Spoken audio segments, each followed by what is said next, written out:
Вам в своей деятельности постоянно приходится сталкиваться с тем, что на кого-то нужно повлиять, у кого-то что-то нужно попросить, у кого-то от чьего-то решения зависит скорость осуществления вашей идеи или что-то иное, правильно?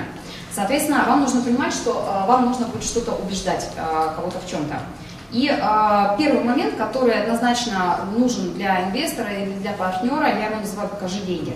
То есть вы должны прямо четко для себя сначала в первую очередь прописать, привлечет ли эта идея, ваша идея реализация, поток клиентов, посетителей этому учреждению, или этому человеку, или этому рекламодателю, этому партнеру. То есть сколько конкретно людей поток он получит, если это касается вашей идеи.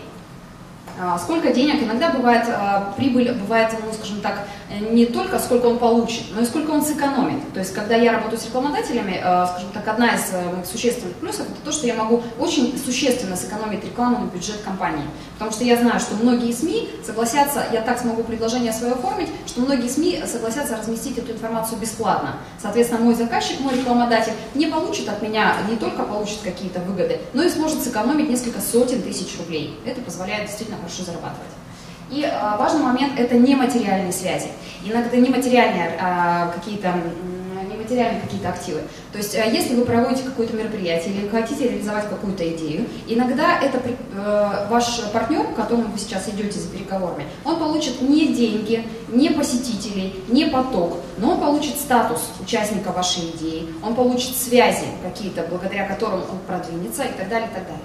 Таким образом, я недавно, ну, скажем так, распространенная практика, какая-нибудь, недавно я просто прочитала, например, поэтому расскажу, какая-нибудь барышня, которая захотела себе модный дом, начинает спонсировать модного дизайнера российского, и таким образом с этим модным дизайнером она везде во всех тусовках появляется и входит в круг высокой богемы. Да? То есть она вложила деньги, она не получит прибыли от этого бизнеса, от модного, но она получает совсем другой статус своей жизни, уровень связи совсем другой, ну и, соответственно, свое положение. Понимаем, да? То есть это те самые нематериальные активы. И этот бизнес, по сути, ничего не принесет. Скорее всего, он будет для нее даже убыточен. Но связи она приобретает. Поэтому вот эти моменты вы должны продумать и проговорить, что да, перед тем, как вы идете убеждать кого-то в своей идее, вы должны понимать, что да, будут ли у него дополнительные люди, которые принесут ему деньги?